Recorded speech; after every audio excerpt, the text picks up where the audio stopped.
this is the nerd here, Jen, if you know me. And I'm on Marketing is Mind Control today. We've got a little bit of business on the mind. Really just have a lot of things that I want to pull together, and this one was hooking me, for lack of better words. So I know we've got a lot of war on the mind. Let's talk about, after World War II today, maybe golden age of fragrance. Okay, so today we're going to peel back the foil on the greatest olfactory heist in human history. We're talking about the post-World War II golden age of fragrance, as I like to call it, the chemical coup. So the New World scent. Picture it like Sophia would say. 1947, the war is over, the world is traumatized wreck. But in the boardrooms of the rising chemical giants, the ones who just spent 6 years perfecting nerve agents, they kind of realized something. The nose is the back door to the brain. Now, this was studied a lot in a lot of the MK Ultra circles. We understand this a lot in the olfactory knowledge circles in your, essential oil plant, studying even those groups, those industries. You've also got the people who are in the medical community understand how that works. So that's not woo-woo science at all. The nose knows, if you understand what I'm saying, and it's the back door to the brain. That means, see, your eyes and ears, they have filters and they can look away. You can plug your ears. You cannot stop breathing, and that creates something in your olfactory system that is connected to the brain in a way that a lot of your senses are not. And the villains of our story didn't need a forgetting flower, kind of like it's trending with the Epstein files and the trumpet flowers and things like that, or in Blink Twice, But, they used them, but they really figured out all kinds of stuff from instead of the private island situation that was outlined and very well done, basically figured out a way to do this en masse to everybody for different purposes. And then if you're part of a specific group, then yours, your perfume gives you the gift of forgetting, I guess, in a different way. So let's just, let's call this the synthetic revolution, where they took a waste product of the petroleum industry, they gave it French names, they marketed as status, and then because status wasn't the goal, access was the goal, so it created like a limbic loophole. And here's just my perspective on this. We'll call this the nerd truth. So the olfactory bulb is one of the only senses that bypasses the thalamus, or the brain's switchboard, and it goes straight to the amygdala, which is your emotion center, and the hippocampus, which is your memory section. So in our fictional post-war villain verse here, these companies didn't just want you to smell like lavender, they engineered like anchor scents, if you will, by flooding the market with aggressive, synthetic, powerhouse fragrances.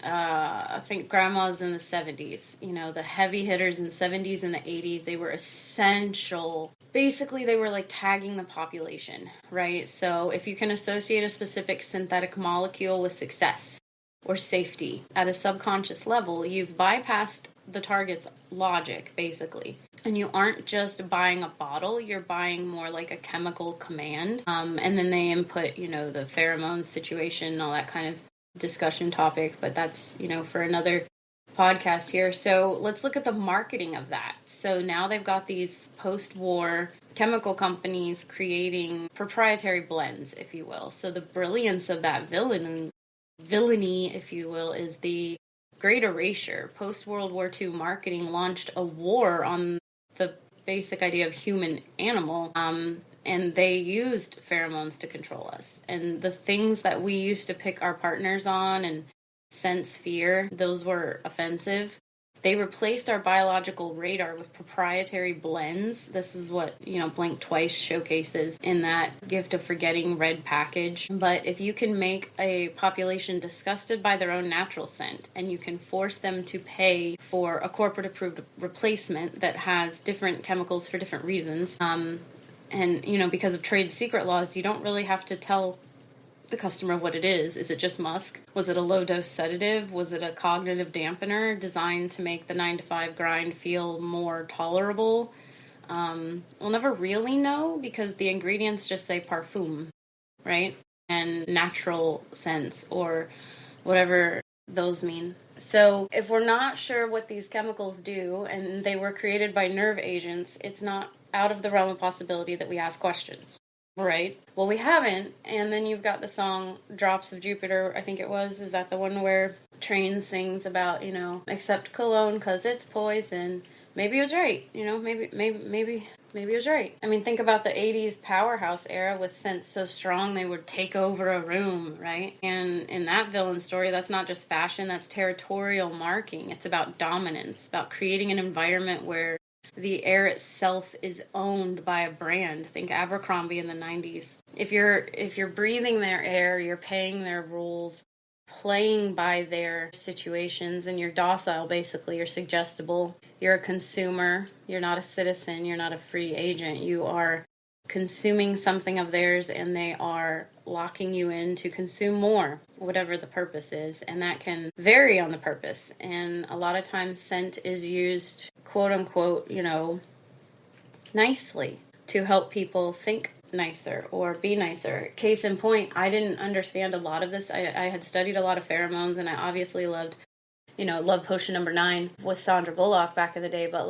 I didn't really know the concept of the manipulation aspect of this. I was just basically using it for study, and I had very public jobs where I was around different people all the time, so I felt like I could study the use of different things that were supposed to help bring abundance or whatever in a way where I could test and see, did my tips get bigger tonight? And it was just, was I serving breakfast that morning at the inn, or was I as a bartender one night, or this, that, or the other. I would wear a pheromone this time, or I would use an essential oil called Abundance, and, whatever. And I would study how it worked if I was wearing it versus when I wasn't. I wasn't doing anything different. My charming personality. It wasn't like I was stripping on the days I wore the Abundance oil, and boom, yeah, imagine, I got bigger tips, or lower tips even. No, there wasn't any variable like that. I would literally just either put something on my wrist or not. And I always found that when I put something on my wrist, whether it was a pheromone to bring attention, or attraction, or whatever they were labeling it as, or the Abundance oil, or even Joy oil with geranium in it,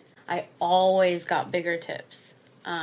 Sometimes I got asked what the smell was. Most of the time I just got bigger tips, and I don't know why. So once I realized that there was manipulation in that aspect, I stopped diffusing it and using it. I mean, I did for a while because I was like, this is great. And then in other jobs, I kind of got to, it's one thing if they like my job and they like what I'm doing and they leave me a 5 under their plate when they leave. It's another thing if I feel like I'm forcing them to do something they wouldn't have done before. So I just prefer to offer, kind smile in the morning with their breakfast, and then, if they tip me, they tip me. But there is something to the fact that it worked, right? And that is what I think we don't study enough, and we don't know that enough. So why are we wearing the perfume? And when you watch Blink Twice and you understand why they were giving perfume, and then you look at the marketing of our industry in beauty or fashion, or just growing up, or it's in magazines and you rub it all over yourself, or these different things, what is the chemical doing? What are the nerve components in the chemicals that they were putting together to make us smell good? Is it just lavender? If it is, why aren't they calling it an essential oil and it's pure? Why is it parfum? What are those nerve agents doing? And was there a bigger villain story behind it?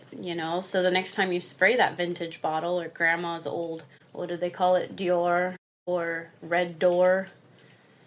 There was a blue one, too. It was ridiculous. Is that the smell of confidence? Does that linger like an echo of your 70-year-old mind control experiment? Or is it just a fresh scent, So anyway, I'm the nerd, and this has been Marketing is Mind Control. Don't just breathe it in. Question the air, even. You rock. Thanks for being here.